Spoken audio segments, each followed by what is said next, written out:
दोस्तों, अगर आप लोग अपने सेविंग अकाउंट को बंद कराने की सोच रहे हैं तो ये वीडियो आप लोग ज़रूर देखना, क्योंकि आज की इस वीडियो में हम आपको बताएंगे कुछ बैंकें ऐसी होती हैं, अगर आप लोग उन बैंक में सेविंग अकाउंट को ओपन करवाते हो और ओपन करवाने के बाद आप उस बैंक के अकाउंट को बंद करवा रहे हो तो ये बैंकें हम लोगों से चार्ज लेती हैं।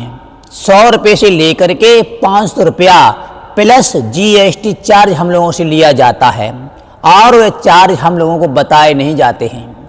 ये चार्ज मुझे तब मालूम पड़ता है जब हम उस सेविंग अकाउंट को बंद करवाने के लिए जाते हैं और जब हम एप्लीकेशन लिख के देते हैं तो बैंक वाले क्या करते हैं, हमारे अकाउंट से 100 रुपये से लेकर के 500 रुपये प्लस GST चार्ज काट लिया जाता है। उसके बाद हमारे बैंक अकाउंट को बंद कर दिया जाता है। तो आइए इस वीडियो में आज हम आपको बताएंगे वो कौन कौन सी बैंकें हैं जो अकाउंट ओपन करवाने के बाद जब बंद करवाते हो तब हम लोगों से पैसा काटा जाता है। तो बने रहना आप हमारे इस वीडियो में, और इस वीडियो में आज हम उन बैंकों के बारे में बताएंगे, पूरी जानकारी बताएंगे। ठीक है, चलो हम करते हैं वीडियो को स्टार्ट और आज मैं आप लोगों को वही चीज़ पूरी जानकारी देने वाले हैं। तो नंबर 1 पे आ जाता है SBI बैंक।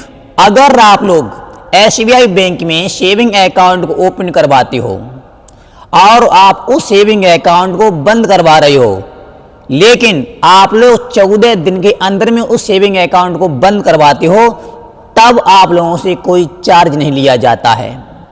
14 दिन के बाद जैसे 15वें दिन आप उस अकाउंट को बंद करवाओगे, 15 दिन से लेकर के 1 साल तक के बीच में अगर आप लोग उस अकाउंट को बंद करवाओगे तब आप लोगों से 500 रुपया प्लस GST चार्ज लिया जाता है। तब आप लोगों का SBI का ये अकाउंट बंद होता है। अगर आप चार्ज नहीं देते हैं और अकाउंट बंद कराने की सोच रहे हैं तो ये अकाउंट बंद नहीं होता है। अकाउंट बंद तो हो जाता है लेकिन हम लोगों से चार्ज लिया जाता है। इसलिए कहना चाहता हूं, जब भी आप लोग SBI बैंक में अकाउंट खुलवाएं तो 14 दिन के अंदर में आप उस अकाउंट को बंद करवा दें, या फिर 1 साल बाद आप अकाउंट को बंद करवाएंगे तब आप लोगों से पैसा नहीं लगता है। ठीक है, अब मैं आप लोगों से बात कर रहा हूं नेक्स्ट बैंकिंग के बारे में। अगर आप उस बैंक में भी अकाउंट खुलवाते हो तो उस बैंक से भी आप लोगों से चार्ज लिया जाता है। दोस्तों, अब नेक्स्ट बैंक आ जाती है HDFC बैंक। वही प्रक्रिया है जो SBI बैंक में है, क्योंकि दोनों बैंकें भारत देश में नंबर 1 पे हैं।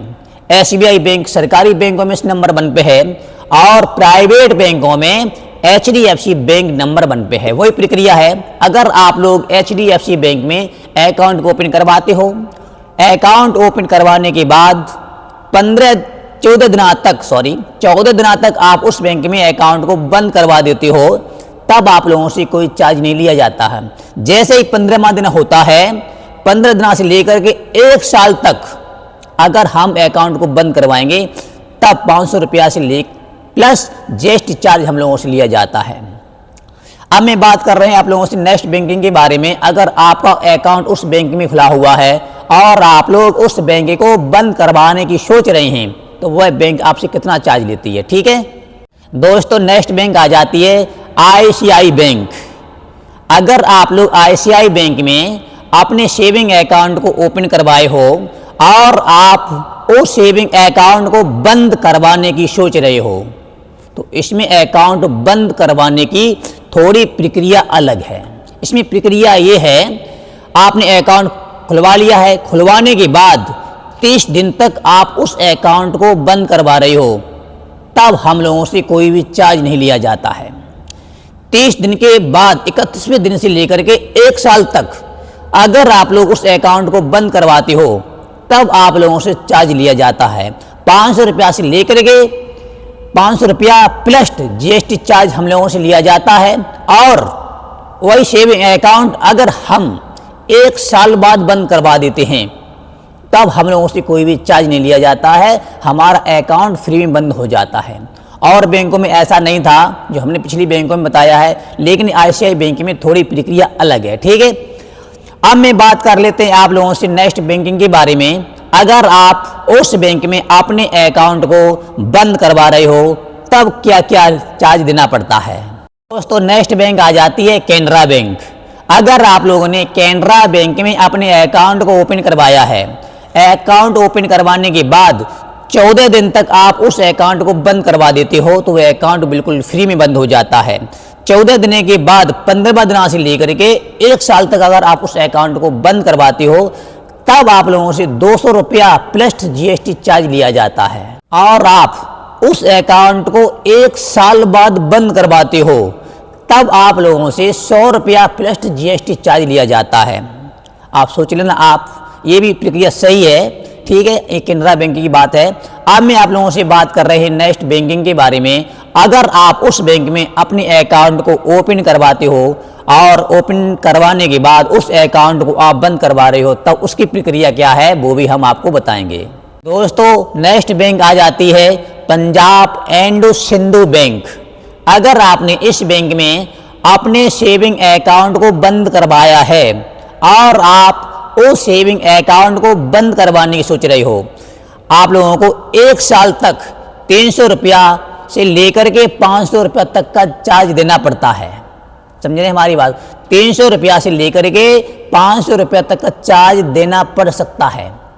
हालांकि कुछ विशेष मामलों में, जैसे कि अगर अकाउंट होल्डर की यानी खाता धारक की मृत्यु हो जाती है तो ये अकाउंट बिल्कुल फ्री में बंद कर दिया जाता है। उसके लिए हम लोगों से कोई भी चार्ज नहीं लिया जाता है। जो भी पैसा पड़ा होता है और जो भी उस अकाउंट का नॉमिनी बना होता है उस व्यक्ति को पूरा पैसा दे दिया जाता है। और कुछ बैंकों में ऐसा नहीं होता है, समझ रहे हैं दोस्तों। अब मैं बात करते हैं चार्जेस बचाने की। आप एक अकाउंट को बंद करवाना चाहते हैं और सोचते हैं कि हम चार्जेस बचा लें, तो वो भी हम आपको इस वीडियो में बताने वाले हैं।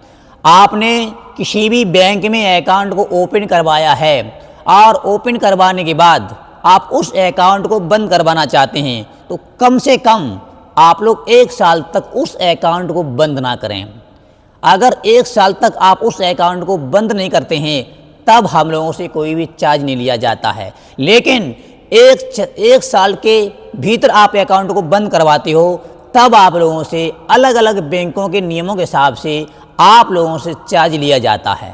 तो दूसरी बात, अगर आप उस अकाउंट को बंद करवा रहे हैं, अगर उस अकाउंट में UPI चालू है, SIP चालू है और MI भरते हैं या फिर ऑटो डेबिट लगा हुआ है तो आप लोग इन फीचरों को हटा लें, उसके बाद ही आप उस अकाउंट को बंद करवाएं। अगर ये फीचर आपके मोबाइल फ़ोन में एक्टिवेट हैं और आप लोग अपने बैंक अकाउंट को बंद करवा रहे हैं तब आपको नहीं थोड़ी परेशानी हो सकती है, ठीक है। इसलिए कहना चाहता हूं अकाउंट बंद करने से पहले आप इन चीज़ों को जरूर से ध्यान रख लें। अब मैं बात कर लेते हैं नेक्स्ट के बारे में। और आपके पास उस बैंक की पासबुक होगी, चेकबुक होगा, ATM कार्ड होगा और आप लोग उस बैंक अकाउंट को बंद करवाने के लिए जा रहे हैं तो आप लोग ये सारे चीज़ें, सारे डॉक्यूमेंट आप साथ में लेकर के जाएं, बैंक में जमा कर दें और आप लोग एक एप्लीकेशन बनाएं। एप्लीकेशन बनाने के बाद आप लोग उस एप्लीकेशन में ये सारे डॉक्यूमेंट को पंच कर दें। पंच करने के बाद आप बैंक में जमा कर दें, आपका बैंक अकाउंट बंद कर दिया जाएगा। और नेक्स्ट बात ये है, अगर आप उस बैंक अकाउंट को बंद करवा रहे हैं और उस बैंक अकाउंट में पैसा पड़ा हुआ है तो आप सबसे पहले उस पैसे को निकाल लें, उसके बाद आप उस अकाउंट को बंद करवाएं। या फिर जो पैसा पड़ा हुआ है उस पैसे को आप लोग दूसरे अकाउंट में ट्रांसफर करवा दें, उसी के बाद आप उस अकाउंट को बंद करवाएंगे, तब हम लोगों को बेनिफिट होने वाला है। दोस्तों अब आप लोगों को मालूम पड़ गया होगा कौन सी बैंक का अकाउंट बंद करवाते हैं तब कितना चार्ज लिया जाता है और 1 साल तक अगर हम उस अकाउंट को बंद नहीं करवाते हैं तब क्या होता है, और अकाउंट को बंद करवाते समय किन किन बातों को ध्यान करना होता है वो भी हमने आपको बताया है। ये सारी जानकारी इस वीडियो में हमने आपको बताई हुई है। अगर ये जानकारी आप लोगों को अच्छी लगी है ना तो प्लीज़ आप हमारे इस वीडियो को लाइक कर दें और शेयर कर दें। और आप लोग, आपका दोस्त, आपके परिवार में कोई भी व्यक्ति अपने बैंक अकाउंट को बंद करवा रहा है तो ये वीडियो उस व्यक्ति को जरूर शेयर कर दें कि उसको भी इसके बारे में जानकारी मिल सके, नहीं तो उसको घाटा हो जाएगा। तो आपको घर से क्या जाता है भैया, है इसलिए आप लोगों से कहना चाहता हूँ, और आप लोग हमारे इस वीडियो को पूरा सा देखा है उसके लिए आप लोगों को बहुत बहुत धन्यवाद। चलो फिर मिलते हैं आप लोगों को मैं नेक्स्ट वीडियो में, तब तक के आप सभी लोगों को मेरी तरफ से जय हिंद, जय भारत।